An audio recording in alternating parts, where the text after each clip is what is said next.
I want to talk to you about the strength that comes from adversity. It's a personal story for me, but it is something that's mirrored across so many organisations. The benefits of tackling something as an organisation, as individuals, and what strengths that can bring.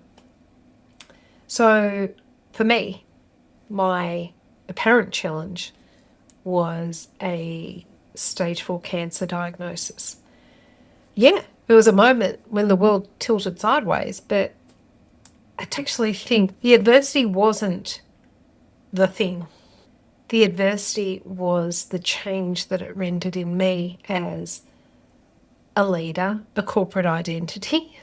I no longer had the resilience. I no longer had the energy, that ability to focus through a meeting with the sun streaming in, people talking in a monotonous tone. I had to find strategies. And the thing was that in building those strategies, I was actually building a different form of resilience. It was a stigma, not the illness that was my nemesis. It was being on the top of the risk register when after 5 years of literally fighting to stay alive. I walked back into the corporate setting and board members who said they supported me were quietly waiting to see if I'd fail. At least that was the impression I got, because I think I was waiting for myself to fail as well. I fed into that narrative, as we mostly do when there's some sort of a stereotype at play. I had to retrain my brain. I had to retrain my pattern recognition, my ability to read a room. And when I did, I realised that I had the ability to cut through the noise in a way that nobody else in the room did.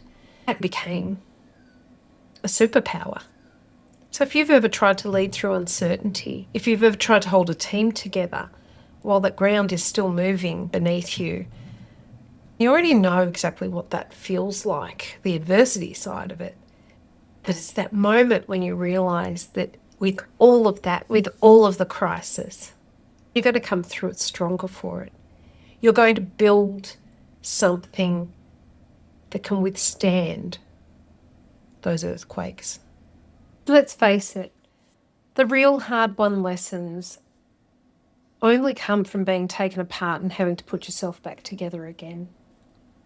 If your organisation is going through or has been through something that nearly broke it, a restructure, a crisis, a loss of direction, I wouldn't be giving you a framework. We would help you figure out what it taught you, because the path back isn't about recovering who you were. It's about discovering what you've become, whole of person, whole of organisation,